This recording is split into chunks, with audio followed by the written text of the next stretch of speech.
and welcome to this episode of the Digital Access Show. This week, I'm focusing on an issue or a disability, whatever you want to call it, that many people tend to have, particularly later in life. Men seem to have it more than women at times. And that's when you get older, you tend to start to lose your hearing. You know, if you're like Janeen and I, our age, and we went out to live music all the time with the big speakers and you're dancing beside the speakers and you went home and you still heard the music 3 days later, those things have effects on your life, particularly Angels concerts. They were notorious.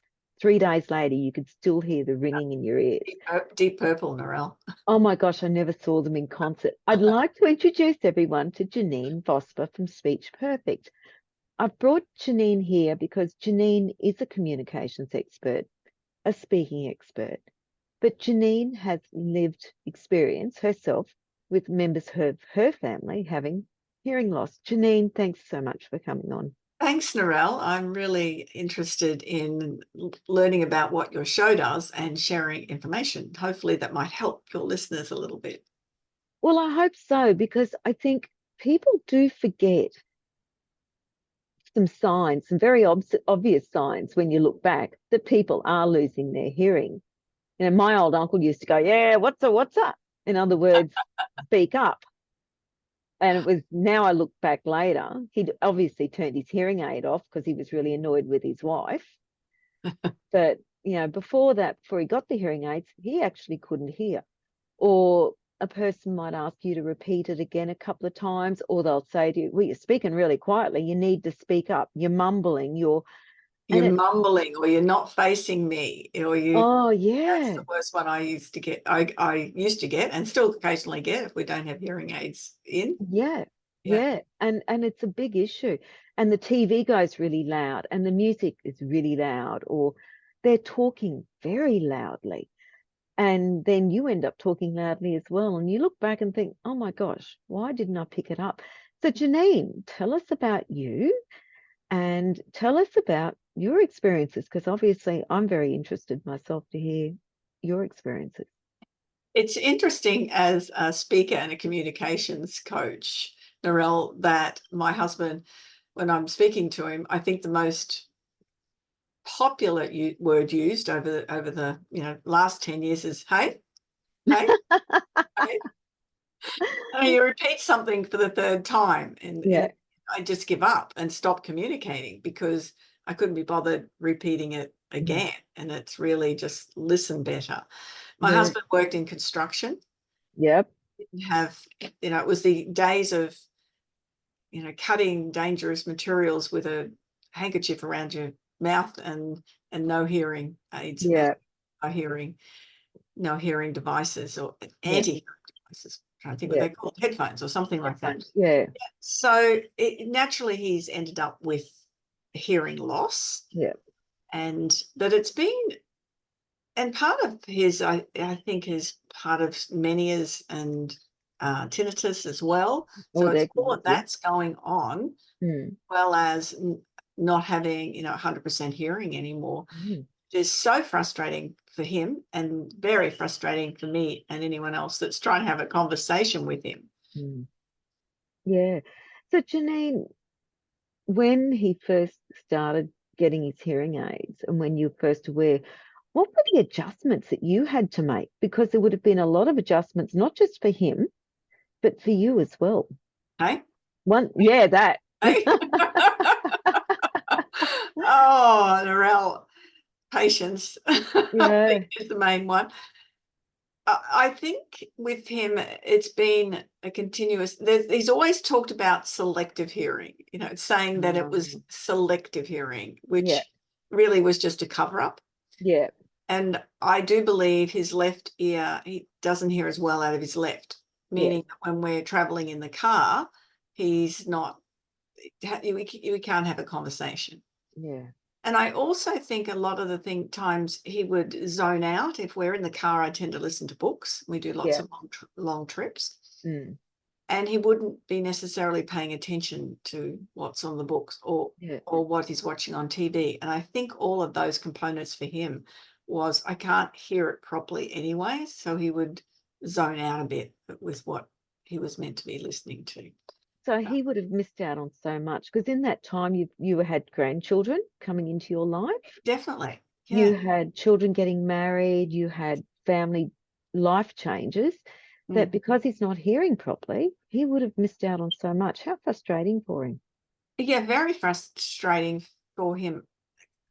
And because and I, again, would be nagging. He'd be out in the yard using very loud equipment, or he's a wood turner, so he'd be at the lathe and wouldn't have proper protection on. And Yeah. I would be on his case.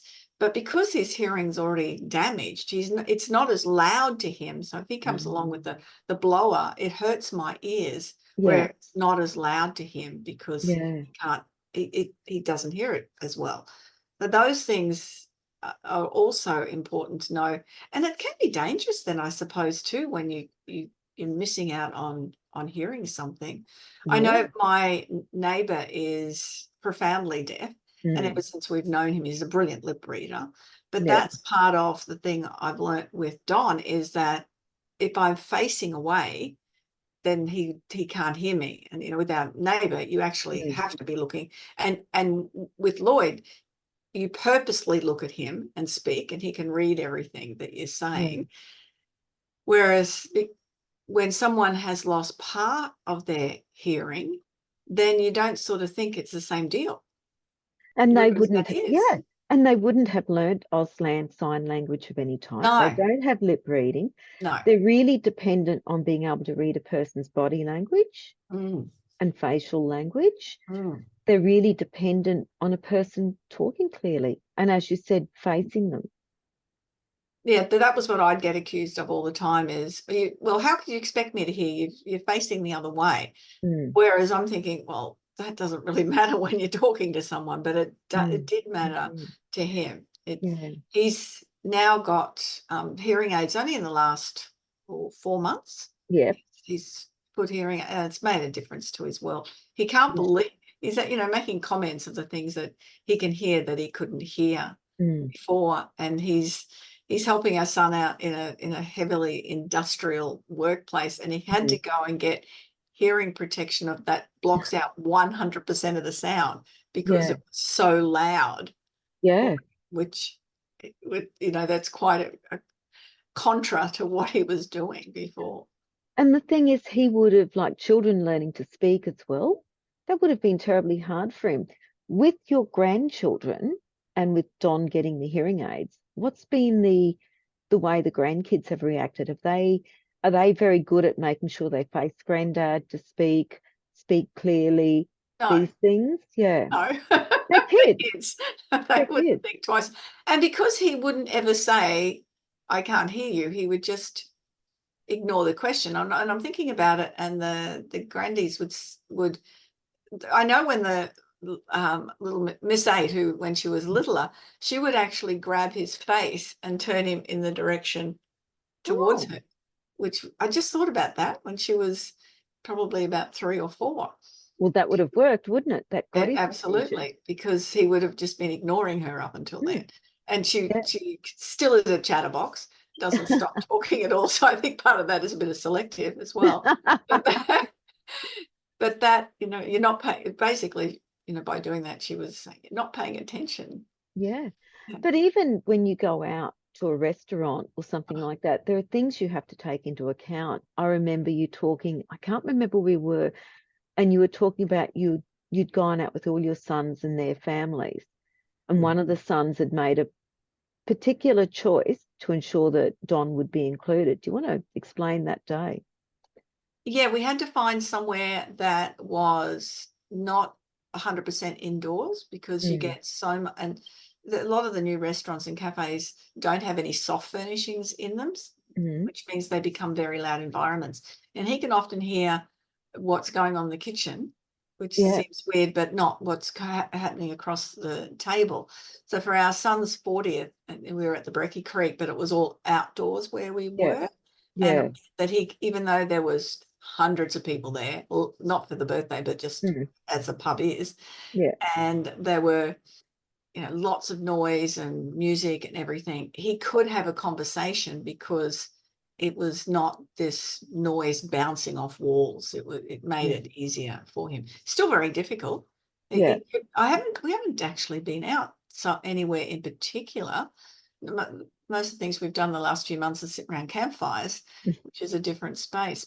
But It is. yeah, it hasn't been anywhere we've been, I think, to dinner with the hearing aids in. So that would be an interesting test. Yeah. I know with my mum, she wears hearing aids as well. And I've just found you don't take mum to those modern restaurants. It's just too much for her. Or even in her craft group, the more people, the quieter she goes because she can't hear the conversation. It just becomes a babble to her. And with her hearing aids in, it's just not clear. There's obviously a limit to what hearing aids can do. Yeah, I know Don is really pleased with the ones that he got, and he's finding it's so much clearer than what it was. And he's they did a trial, and he did a couple of trials of them, and found that I imagine anything like that's hard to adjust to because it's not what you've been used to. But he's found these ones to be working really well. Excellent. I'm going to Janeen, have to take him to a noisy restaurant and just see what happens. let me know. Janeen, what are some things like for when a person is running a meeting and there may be hearing impaired people in the meeting? What are some techniques that you could do to enhance the fact you're getting the message across? A couple of things for the person delivering the meeting. One thing is to look, if you're in a really tiny room, it's okay to stay seated. But my recommendation is if you're going to speak, stand up. Okay. Because that means that eyes go onto you and people know that you have something to say. That means that you're a lot more engaging. For the speaker, you can be clearer because you've got more air going into your lungs because you've opened the body up and you can project a little bit more. Depending, I know I have a few women in my mastermind group who have got very quiet voices, and it's just their normal style to have these quiet voices. Yeah. I encourage them to use their outside voice Yeah. when they're in the meeting. So being aware, and one of the ladies is profoundly deaf and wears hearing aids, and she thinks she's speaking way too loud. Yeah. So I have to get her to speak a bit louder. That's an important part. Stand up and own that space, and so people will then be paying attention to you. Ensure that you slow down your speaking. And That's a people good will one. absolutely be able to keep up with what you're saying. Treat your the way you speak as if you were reading something with punctuation. A lot of people don't stop at the end of a sentence, or if they do, unfortunately, they'll add a filler word like an What you need to learn and recognize is there needs to be pauses for people to keep up with the information that you're delivering. So treat it as if it had punctuation. Where are the commas? Where are the full stops? Is this a new paragraph? And then just add 1 or 2 or 3 seconds in a space. And that way you will continue to engage the people and they will be able to keep up with you and hopefully being able to pay attention. Open your mouth up to speak also. That helps. I know I've said in the past, and I don't have a hearing problem, but I am short-sighted. Is that where you go, where I can't see long distance? Yep. So I often say, oh, I haven't got my glasses on, so I can't hear you. Isn't that interesting? Yes. It is. And it is part of that body language. That's part of lip reading. I think we all get a little bit skilled at it.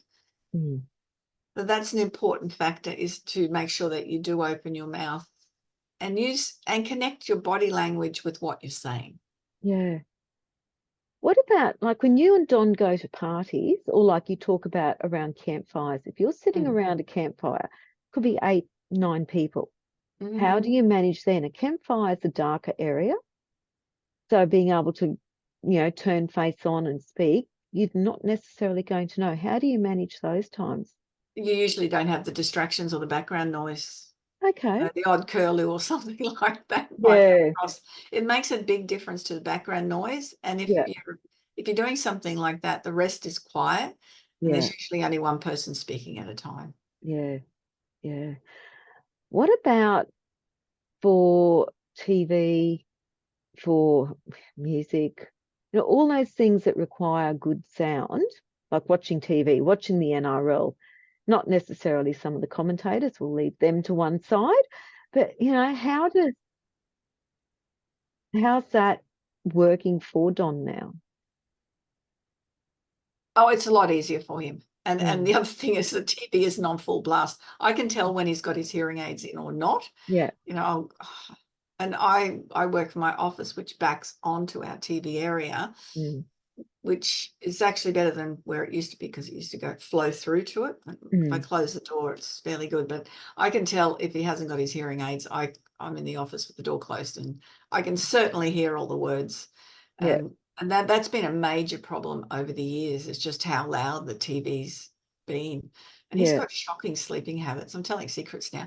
He's got terrible sleeping habits. And so he'll be like very early in the morning and Mm. then pop the TV on.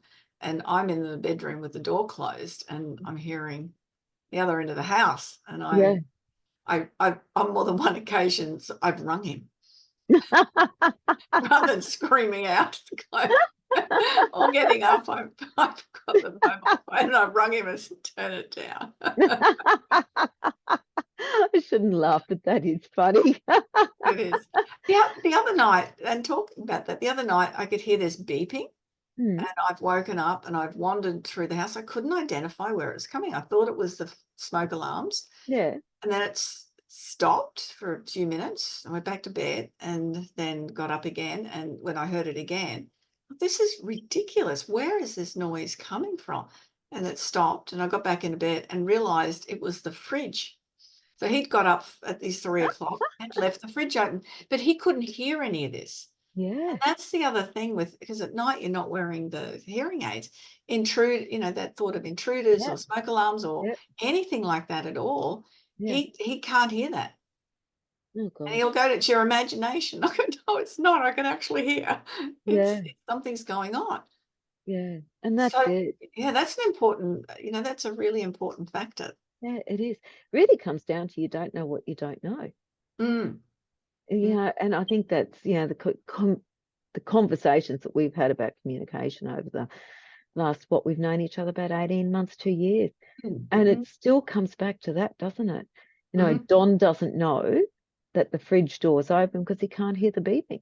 mm, yeah. And he might not know of intruders, where for me, I won't see something. I could hear the beating, and I left the fridge door open yesterday, and it was driving me crazy. And I'm walking through trying to think, well, where's this Where beeping does noise that coming noise? from?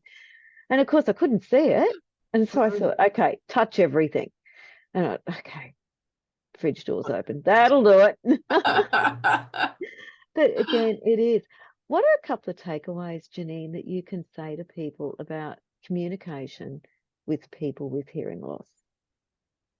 I think the important thing is try not to get frustrated with them. Hey, hey, hey, Yeah. hey, Oi, oi, oi.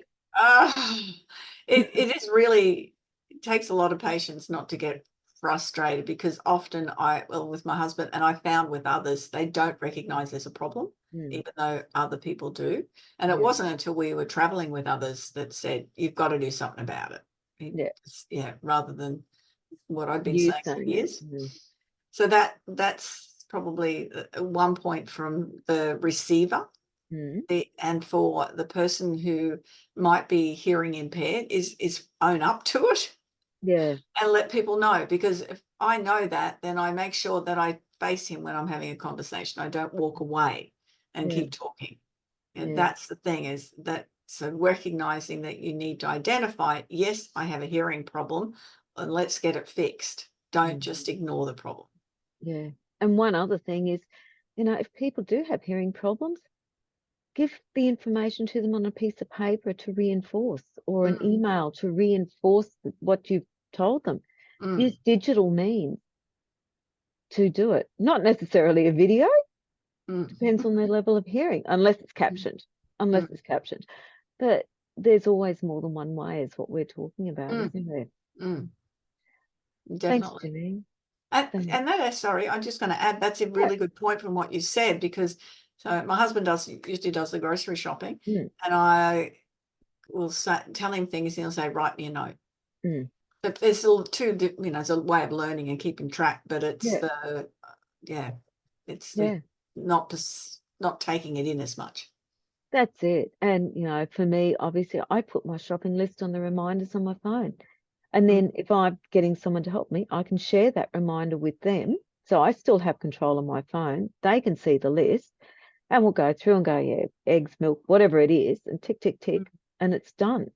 But it's about sharing information in a way that other people can understand it. Definitely. Yeah. Thanks, Janeen. That's actually really, really, you gave me a couple of things that I hadn't thought of. So thank you. I appreciate that.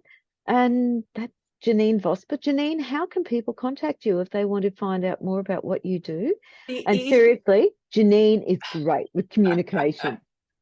I'm not biased, I just know the truth. Thanks, Narelle. Look, the easiest way is to go to janeenvosper.com and book a complimentary strategy call, and we have a conversation. All my contact details are on there. That's the simplest way. I spell my name, Janeen, for those that are listening and not watching. If you're watching, you can see it in my background.